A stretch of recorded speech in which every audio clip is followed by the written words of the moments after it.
So yung video natin today has something to do with the Flipboard article that I read this morning about Google. No? And Google daw is doing a major disruption in the education sector.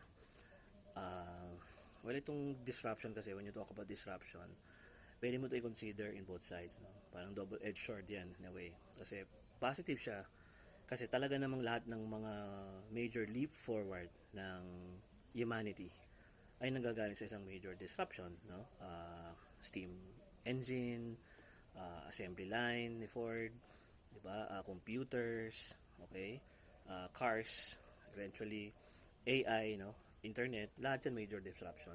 And whether or not naniniwala ka na kailangan natin yun, whether or not you are anti-technology, whatever, you cannot deny the fact na wala kang magagawa dun. Kumbaga, it's something that has to happen. It is bound to happen. Kung hindi ginawa ni Microsoft yung kanyang ginawa no computer operating system, may ibang gagawa nun. Kung hindi nagawa ang steam engine nung gumawa ng steam engine, sino nga ba gumawa ng steam engine? It will be done by someone else. So in short, yung pinapropose ni Google, hindi na rin naman yan bago. Ang idea kasi noon is ganito. Ito yung given, no?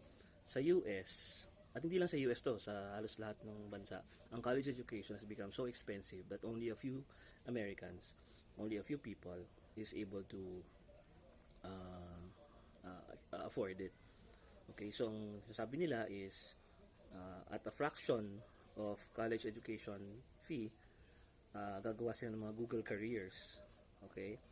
Parang MOOCs ito meron, nandoon sa Google nakabase. So, ang tingin ko dito is parang yung ginagawa na rin dito sa atin, no? Parang Google University. Disney, pwede silang gumawa ng sarili nilang learning management system kung saan yung mga gumagraduate doon ay eventually kukunin nila sa kanilang industry. Okay? So, I think ang mga companies dito sa atin nag-iisip din silang gumawa ng ganyan, and may mga ibang companies na nagsimula na, no? I will not just mention them, but meron na akong mga narinig na nagsimula na.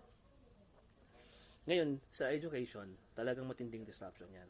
Okay, syempre, for one, sino pa magka-college, no? Kumbaga para sa atin dito sa Philippines, no? Example kami, no? Sa Toyota, yung mga graduate ng senior high, okay, mag-undergo sila ng training, no? Eventually, yung mga need ng industry ng automotive at saka ng mga dealership namin, yung ginagalawan ng Toyota, no? Magre-ready sila ng mga learning modules or something. Na eventually, yung mag-graduate doon, yun ang kukunin ngayon sa industry. Okay, nothing prevents a company such as Google na napakalaki to do that. Kasi marami silang kailangan na tao. Ilang hundred, hindi ko lang kung ilang thousands ang kanilang employees. And ang sabi dun sa article, parang for example, one course, $300 lang. Imagine, $300 is about 15,000 pesos. Oo, parang isang ano lang yan. Parang 1/3 lang of a semester dito sa Philippines ng isang normal university. Imagine mo kung sa US gagawin yan. At ang pag-graduate ka nun, for example, graduate ka ng course sa inventory management, cost management, something like that. Kasi eventually magkakaroon ka ng chance, no, to be hired in Google. Then, siguro sabihin ng average American, bakit pa ako mag-aaral sa university kung gusto kong makatrabaho sa Google? Diba? So, hindi lang Google yan. Eventually, big companies will also do that. And you cannot prevent them from doing that. Unang-una, you cannot blame them from doing that. And I'll tell you why. Kasi ito sinasabi ko na nga rin, no? Given dito sa Philippines, ang mga gumagraduate sa atin sa college, I myself included, no? Hindi naman natin po pwedeng ituro lahat, no? Halimbawa ako, tuturo ko sa operations management before. Maituro ko lahat ng topics ng iba't ibang industry, no? Shipping, restaurant. Hindi ko po pwedeng ituro lahat yun. Kasi maubusan tayo ng oras. Kung ako ay nasa automotive industry, ang isang gagraduate is, generic yung alam niya. Anong gagawin pagdating sa akin? Di ba ituturuan ko na naman siya, iti-train ko na naman siya ng 5-6 months para lang matutunan yung pertaining sa industry na kailangan namin. Di ba? Inventory, cost, di ba? Saan kumukuha niyan? Yung country, yung mga tax rates nun, Hindi mo po pwedeng ituro lahat yan sa isang college degree, right? So, walang gagawa nun. Pero ngayon, ang industry is more specific. Nagiging specialist ang kailangan nila. Tayo, ang ginagraduate natin, puro mga generalist. Generalist sa lahat ng bagay. Engineering, even HR, psychology, lahat generalist. Pero ang kailangan ng market kasi, specialist. So, di ba, you cannot blame the companies from doing that. You cannot blame Google, lalo na for doing that. One of the, best companies to work with, one of the most admired companies in the world. You cannot blame them. And of course, I know of certain companies na meron na rin ginagawang ganyan, no? May learning management, gumagawa ng sarili nilang learning modules para eventually yung mga gumagraduate dun sa kanilang platform will be hired by them. Ngayon, ito pinredict ko na to dati when I was in another university. Sabi ko dati, with the 2015 ASEAN integration, hindi ko pa nga nakita yung COVID. No, of course, no one can see that. Kaya sabi ko pa noon, nung 2015 integration, you know what will happen, pati yung K-12. What will happen kako is the big universities, the very big universities, yung may mga branding, yung mga nasa listahan ng mga top universities, sila may iwan yan. Kasi may following yan eh. Saka talagang noted sila for quality. Ang may iwan, yung mga very big universities, at saka yung free education.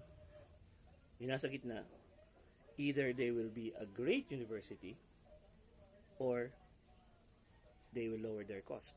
Their price. Which they cannot do. Eventually, lilipat sa public yan. Kasi meron ka talaga ditong those who can pay and those who cannot pay. And yung gitna, nawawala eh. Lumiliit yung, lumiliit na yung line nun. Yung line that will divide those who can and those who cannot. Talagang ngayon, very critical yan. Kaya nga with this step of Google, lalo na with the pandemic that we have right now, this will surely disrupt higher education, not only in the US, but in the rest of the world. So tayo, in the Philippines, pag-isipan na natin yan. What will happen now? If you're in the education sector, then kailangan, ang ibibigay mo ng mga lessons, hindi na yung mga, don't get me wrong, yung mga generic na learning. Kasi ang kailangan ng market is specialist eh, di ba? In fact, tinan mo yung sinabi ng DepEd, from how many? 15,000 something na competencies. Ini-lower down nila yan daw sa parang 5,000. I-explain ko nga ito sa anak ko. Sabi ko, alam mo ba, nangyari daw? No?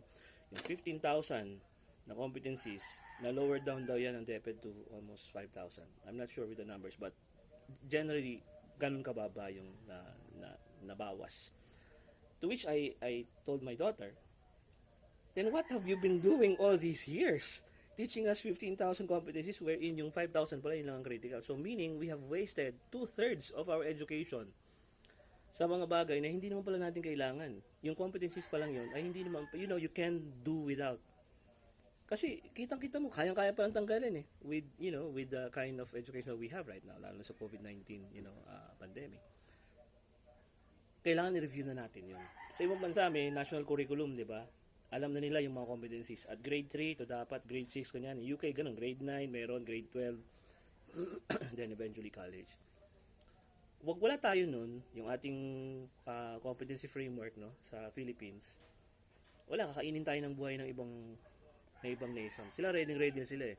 Alam na alam nila kung ano yung competencies na kailangan at certain intervals. Tayo, nagtatalo-talo pa tayo sa bawat level kung anong nangyayari. Tapos here comes the major disruptions from the corporate. Ito US na to na hindi makahintay. Na sinasabi nila na ang education sector napakalayo ng tinuturo sa kailang kailangan. US na yon. What more ang Philippines? 'Di ba? What more ang Philippines? Ang kailangan ng industry versus ang tinuturo ng mga universities napakalayo. Kaya kailangan mag-shape up na tayo.